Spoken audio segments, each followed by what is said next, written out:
Jasmine Sharma. Headlines के बाद सीधे बात होगी अहम खबर की। डीजीपी की प्रेस कॉन्फ्रेंस के बाद जिला मजिस्ट्रेट कुलगाम, शोपियान, कुपवाड़ा ने सोशल मीडिया के दुरुपयोग को लेकर सख्त आदेश जारी कर दिए हैं। सोशल मीडिया प्लेटफॉर्म के लिए उपायुक्त कुपवाड़ा ने जनता के लिए कुछ दिशा निर्देश जारी किए हैं। जनता को आतंकवाद और हिंसा के कृत्यों को नजरअंदाज न करने का निर्देश दिया है। जिला मजिस्ट्रेट ने जनता की सुरक्षा और कानून व्यवस्था बनाए रखने के लिए ये आदेश जारी किया है। गौरतलब है कि बीते कल डीजीपी आर स्वैन की प्रेस कॉन्फ्रेंस में इसका जिक्र किया गया था, जिसके बाद 4 जिलों के मजिस्ट्रेट ने ये ऑर्डर्स जारी किए हैं। सांप्रदायिक सद्भावना को ठेस पहुंचाना अब कानूनी अपराध होगा। जांच के बाद उचित कार्रवाई की जाएगी और सजा का भी इसमें प्रावधान होगा। और आप ये ऑर्डर्स की कॉपी अपनी टीवी स्क्रीन पर देख रहे हैं, जहां 4 जिलों के मजिस्ट्रेट ने ये दिशा निर्देश जारी किए हैं। मजिस्ट्रेट कुलगाम, शोपियान और कुपवाड़ा ने सोशल मीडिया के दुरुपयोग को लेकर ये सख्त आदेश जारी किए हैं। सोशल मीडिया प्लेटफॉर्म्स के लिए उपायुक्त कुपवाड़ा ने जनता के लिए कुछ दिशा निर्देश जारी किए हैं। धर्म, जाति, संप्रदाय को लेकर आपत्तिजनक टिप्पणी सोशल मीडिया पर करने पर अब सख्त कार्रवाई का प्रावधान है। आईपीसी की धारा 144 के तहत इसमें सजा का प्रावधान किया गया है। आपको बता दें कि बीते कल डीजीपी आर स्वैन ने प्रेस कॉन्फ्रेंस में इसका जिक्र किया था, जिसके बाद ये ऑर्डर्स जारी हुए हैं। जनता को आतंकवाद और हिंसा के कृत्यों को नजरअंदाज न करने के निर्देश दिए गए हैं। जिला मजिस्ट्रेट ने जनता की सुरक्षा, कानून व्यवस्था बनाए रखने के लिए आदेश जारी किए हैं।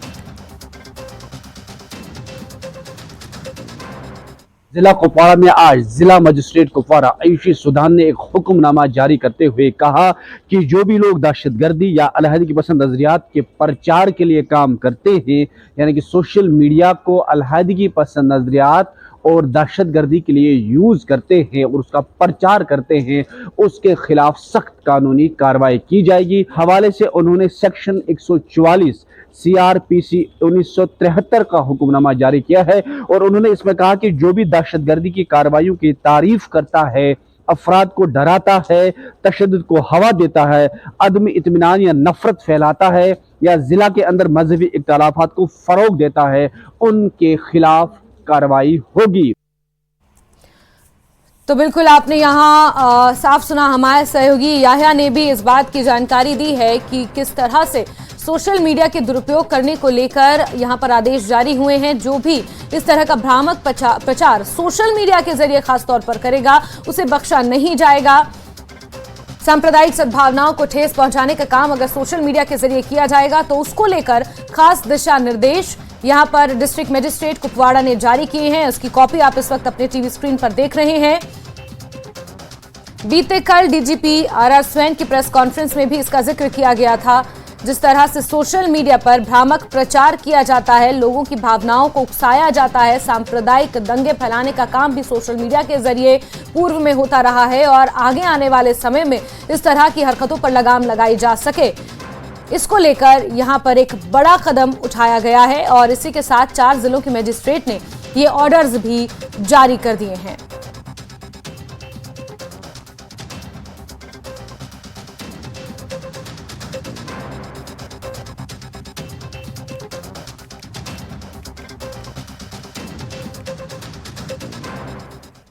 चलिए आगे बढ़ते हैं। और डिप्टी कमिश्नर अनंतनाग ने बिना हेलमेट वाले मोटरसाइकिल सवारों को ईंधन की बिक्री पर प्रतिबंध लगा दिया है। डीसी ने आदेश को लागू करने के लिए पेट्रोल पंप मालिकों को सीसीटीवी लगाने के निर्देश दिए हैं। डीसी अनंतनाग ने आम जनता को ऐसी किसी भी छवि या पोस्ट को साझा या अपलोड न करने से प्रतिबंध और निर्देशित किया है, जो प्रत्यक्ष या अप्रत्यक्ष रूप से आतंकवाद को बढ़ावा दे सकती है।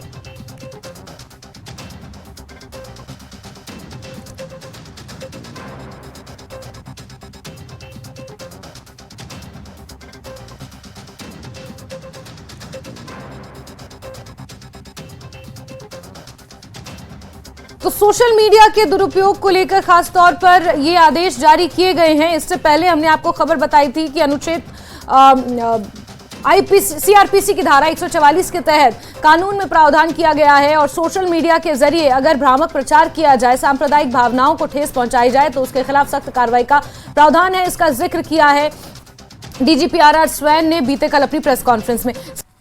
चलिए बढ़ते हैं आगे और सर्दी के मौसम में जम्मू कश्मीर के अवाम को पर्याप्त बिजली मिले, सरकार इसको लेकर सुनिश्चित कर रही है। इसी क्रम में केंद्र सरकार द्वारा आज से जम्मू कश्मीर को 293 मेगावाट अतिरिक्त बिजली उपलब्ध कराई जा रही है। ये बिजली पश्चिम बंगाल, बिहार और भूटान के बिजली घरों स्थानांतरित की जा रही है।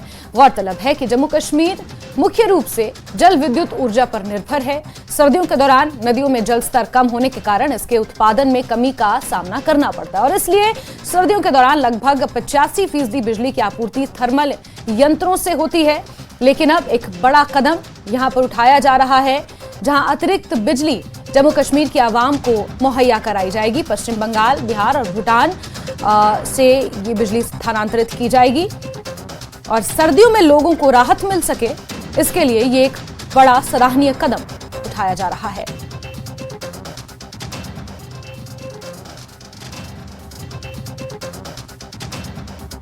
क्योंकि ये सब जानते हैं कि सर्दियों के मौसम में बिजली की खपत ज्यादा होती है, इस वजह से बिजली आपूर्ति को सुनिश्चित करना कहीं ना कहीं एक चुनौती रहता है।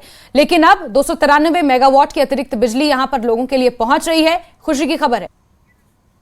आगे बढ़ते हैं, पुंछ से खबर है, जहां पुलिस ने एक लापता महिला को 24 घंटे के भीतर ढूंढ लिया है और उसके परिवार वालों से उसे मिला दिया है। दरअसल पुलिस को महिला के लापता होने की शिकायत 29 नवंबर को मिली थी, जिसके बाद पुंछ पुलिस तुरंत हरकत में आ गई और लापता महिला का पता लगा लिया। जल्द कार्रवाई करने पर परिवार ने पुलिस का शुक्रिया भी अदा किया है।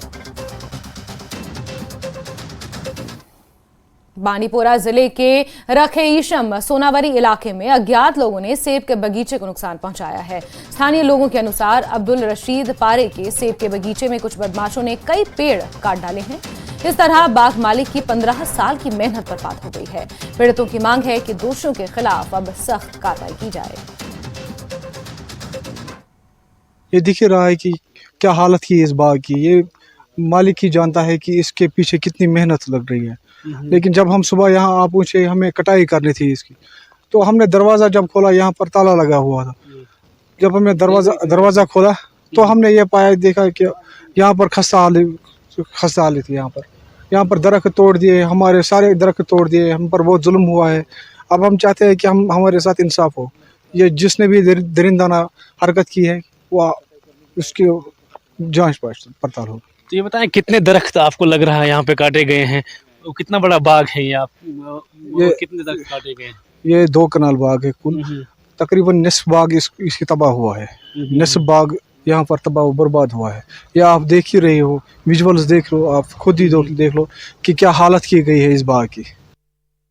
इस जिले के सभी स्कूलों में 11 दिसंबर से शीतकालीन छुट्टियां शुरू हो रही हैं। सभी स्कूलों में इस साल 9 दिसंबर का काम का आखिरी दिन होगा।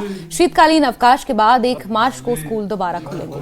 उपाध्यक्ष श्रिंग अंगचोक ने कहा कि सभी स्टेक होल्डर्स के साथ बैठक करने के बाद ये निर्णय लिया गया है।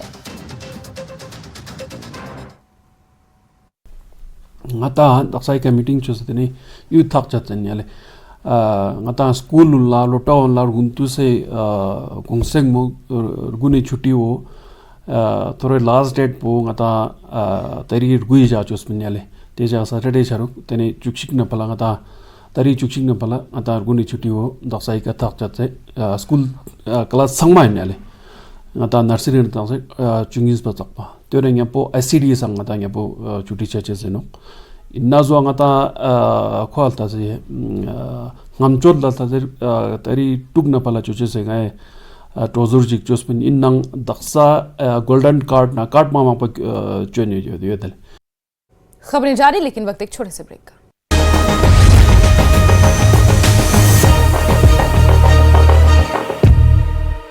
मंडी में लगी आग, 1 दर्जन दुकानें राख के ढेर में तब्दील, लाखों का हुआ नुकसान। फायर ब्रिगेड और लोगों की मदद से बुझाई गई आग। चिंतपूर्णी में खालिस्तानी नारे से जुड़ा पूरा मामला, एसपी की अगुवाई में पुलिस की जांच शुरू। पुलिस को 2 संदिग्धों की है तलाश। प्रदेश में सड़क दुर्घटनाओं में सैकड़ों लोगों की जा रही है जान। इस साल 1653 सड़क दुर्घटनाएं हुई।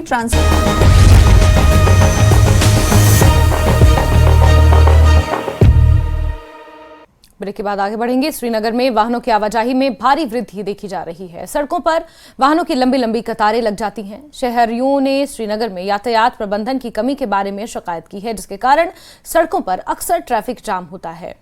रोड एमए से लाल चौक की ओर इशारा करते हुए उन्होंने कहा कि इस सड़क पर रोजाना ट्रैफिक जाम होता है। यातायात उल्लंघनों की निगरानी और ट्रैक करने के लिए पिछले साल घाटी में 1300 सीसीटीवी कैमरे लगाए जाने के बावजूद कैमरे अभी तक सक्रिय नहीं हुए हैं। सर ये बताएं, जो अभी कैमराज लगे हैं सीसीटीवी कैमराज, वो कब एक्टिवेट होंगे और उसमें ट्रैफिक पुलिस का क्या रोल है सर? जो कैमराज हैं लगभग 1300 of these cameras are being installed across the city. It has two types of cameras. One set is which are related to management of the traffic. So in terms of red light violation detection. Correct, sir. Or ANPR, automatic number plate recognition cameras, etc. And then there are some cameras which are PTZ cameras. They are mostly from the security and surveillance point of view. So most of this installation has already been done. जो इसका feed है that comes to our integrated command and control center. The field related to surveillance has also been already made available to police also, district police also. It comes to the police control room also. And right now we are also in the process of commissioning the cameras which have been installed for the traffic rule, I would say, violation detection with RLVD, ANPR, etc. cameras. जिस काम के लिए, जिस purpose के लिए इन्हें लगाया गया है, उसका भरपूर जो है मॉनिटर करने की ज़रूरत है। अगर इनमें कोई ख़राबी है या इसको अभी और टाइम लगना है, तो लोगों को इस परेशान कुन हालत से निकालने का और कोई दूसरा अमल जो है, दूसरा अल्टरनेट ऑप्शन जो है वो इस्तेमाल किया जाए। अगर वो भी नहीं है, फिर आपको यही हर दिन का माहौल जो स्टक्ड और कंजेस्टेड शहर गाड़ियों की वजह से देखने को मिल रहा है। इस बीच में अगर कोई बुज़ुर्ग हो, बच्चे हों या कोई पेशेंट हो, वो सफ़र होता है, तो ये सारी जिम्मेदारी वक्त की सरकार और लॉ सिंक्रोनाइजिंग एजेंसी बिलखुसूस ट्रैफिक डिपार्टमेंट और श्रीनगर म्यूनसिपैलिटी के हुकामों को आयद होगी। ट्रांसपोर्ट को मैनेजमेंट के हिसाब से चलाने की भी ज़रूरत है। वक्त की अहम ज़रूरत है। इसको मॉनिटर और सुपरवाइज करके अपने पूरे मशीनरी को गियर अप करके इसका भरपूर इस्तेमाल करें। मौसम विभाग द्वारा बारिश और बर्फबारी के पूर्वानुमान के मद्देनजर मैकेनिकल इंजीनियरिंग विभाग बारामूला ने किसी भी अप्रत्याशित स्थिति से निपटने के लिए अपने कर्मियों और मशीनरी को तैनात कर दिया है। विभाग के सहायक कार्यकारी अभियंता गौहर अहमद ने कहा कि विभाग के पास बर्फबारी से संबंधित किसी भी स्थिति से निपटने के लिए पर्याप्त जनशक्ति और मशीनरी उपलब्ध है। उन्होंने कहा कि विभाग की ओर से गुलमर्ग और टंगमर्ग समेत जिले के सभी इलाकों में व्यवस्था की गई है। साथ उन्होंने ये भी कहा कि विभाग को आधुनिक तकनीक वाली मशीनें और स्नो कटर प्राप्त हो गए हैं। हमारे पास ये डिस्ट्रिक्ट बारामूला जो है, बारामूला के हमें 2 स्नो क्लियरेंस कंट्रोल ऑपरेट होते हैं। एक है snow clearance control room unit Baramulla और दूसरा टंगमर्ग गुलमर्ग के लिए है। Snow clearance control room Baramulla जो है, इसके लिए हमारे पास 30 मशीन्स अवेलेबल हैं, जिसमें हैवी ड्यूटी मशीन्स भी हमारे पास 11 LPTs हैं, स्नो कैट्स 14 हैं और उसके बगैर स्पेशल पर्पस मशीन्स हमारे पास यूनिमॉग है, रोलबा है। तो इंशाल्लाह तैयारी बिल्कुल सही है। हमारे पास 30 मशीन्स यहाँ पे हैं, 20 मशीन्स हमें टंगमर्ग गुलमर्ग के लिए हैं। तो तैयारी हमारी भरपूर है। ऑपरेटर्स हमारे बिल्कुल जी जान से लगे रहते हैं यहाँ पे। स्नो क्लियरेंस कंट्रोल रूम यहाँ पे 24/7 जो है यहाँ बिल्कुल चालू रहता है, 24/7। तो इंशाल्लाह अगर हैवी स्नोफॉल भी होता है तो हमारी तैयारी इंशाल्लाह लास्ट टाइम की तरह, पिछले ईयर्स की तरह बिल्कुल सही है। महकमे मौसमियात की पेशगोई के ऐन मुताबिक वादी में कल से बारिशों का सिलसिला जारी है। अगरचे इस मौसम में वादी के बालाई इलाकों में बर्फबारी की तवक्का की जा रही है, ताहम मुतलका महकमा किसी भी सूरत हाल से निपटने के लिए बिल्कुल तैयार है। Hospital and mechanical engineering division Baramulla ने ज़िले की तमाम सड़कों से इम्कानी बर्फबारी को हटाने के लिए अपनी मैन एंड मशीनरी को तैयार रखा है, ताकि बर्फबारी की वजह से लोगों को अबूर मरूर में मुश्किलात का सामना न करना पड़े। न्यूज़ 18 जम्मू कश्मीर के लिए बारामूला से मैं सज्जाद हुसैन। विश्व जलवायु कार्रवाई शिखर सम्मेलन में शामिल होने प्रधानमंत्री नरेंद्र मोदी दुबई पहुंच गए हैं। यूएई के डिप्टी पीएम ने प्रधानमंत्री मोदी का स्वागत किया है। दोनों नेताओं ने गले मिलकर एक दूसरे का अभिवादन स्वीकार किया। दुबई में भारतीय समुदाय के लोगों ने भी प्रधानमंत्री मोदी का भव्य स्वागत किया। ग्रीन हाउस गैस उत्सर्जन को कम करने और जलवायु परिवर्तन से प्रभावी ढंग से निपटने के तरीकों पर चर्चा करने के लिए दुनिया के कई नेता जलवायु कार्रवाई शिखर सम्मेलन में भाग लेने वाले हैं। प्रधानमंत्री मोदी इस सम्मेलन को संबोधित भी करेंगे। विश्व जलवायु कार्रवाई शिखर सम्मेलन COP 28 का उच्च उत्तरीय खंड है। चलिए बढ़ते हैं आगे। और बीती रात पुलवामा जिले के अरिहल न्यू कॉलोनी में सुरक्षा बलों के साथ मुठभेड़ में एक आतंकवादी को मार गिराया गया। आतंकियों की मौजूदगी की सूचना मिलने के बाद सेना और पुलिस के अलावा CRPF की संयुक्त पार्टी ने न्यू कॉलोनी अरिहल में घेराबंदी की। इस दौरान एक स्थायी शेड में छिपे आतंकियों ने बलों पर गोलीबारी शुरू कर दी। गोलीबारी में एक आतंकवादी मारा गया। पुलिस ने ट्वीट कर इसकी पुष्टि की है। हालांकि अभी तक मारे गए आतंकवादी की पहचान नहीं हो पाई है। आतंकी के कब्जे से कुछ हथियार, गोला बारूद बरामद हुआ है। ये ऑपरेशन बीती रात खत्म हो गया। बिलाल हमारे सहयोगी ज्यादा जानकारियों के साथ इसी खबर पर फोन लाइन पर मौजूद है। बिलाल, मौके से क्या अपडेट है? जानकारियों के मुताबिक ऑपरेशन खत्म हो चुका है, लेकिन आतंकवादी के शव की अभी तक शिनाख्त नहीं हो पाई है। देखिए, ये बीती शब जो ये एनकाउंटर यहाँ पर हुआ अरिहल और जो ये रोड है, इस पर आज तक मिलिटेंटों ने कई वारदातें अंजाम दी थी। तो फोर्सेस के लिए बड़ी कामयाबी तस्वुर की जाती है, क्योंकि कहीं ना जो मिलिटेंट है कुछ मंसूबा कर रहे थे इस रोड पर कुछ वारदात अंजाम देने के लिए, खासकर बारूदी सुरंग धमाका करने के लिए। तो इसको नाकाम करने के लिए कल फोर्सेस ने बर वक्त जो कार्रवाई की है, जिसमें एक मिलिटेंट मौके पर ही मारा गया। ब्रीफ शूट आउट हुआ है मिलिटेंट और फोर्सेस के दरमियान, तो इसमें एक मिलिटेंट मारा गया है। और इस मिलिटेंट की शिनाख्त अभी किफायत के बतौर सोर्सेज के मुताबिक बताई जाती है, लेकिन अभी तक पुलिस ने इसकी पुष्टि नहीं की है, तस्दीक नहीं की है। लेकिन जो इसका जो शिनाख्त है वो की जा रही है। ताहम फोर्सेस के लिए बड़ी कामयाबी मानी जा रही है और रात को ही ऑपरेशन कंक्लूड किया गया है। तो फोर्सेस के लिए ये बड़ी कामयाबी यहाँ पर मानी जाती है। जी बिल्कुल बिल्कुल बिलाल, बहुत शुक्रिया हमारे साथ जुड़ने के लिए, तमाम जानकारियों के लिए। और इसी के साथ बुलेटिन में फिलहाल के लिए बस इतना ही, लेकिन खबरों का सिलसिला न्यूज़ 18 JKLH पर जारी है। बने रहिए हमारे साथ। वक्त एक छोटे से ब्रेक का, ब्रेक के उस पर बात करेंगे हिमाचल की।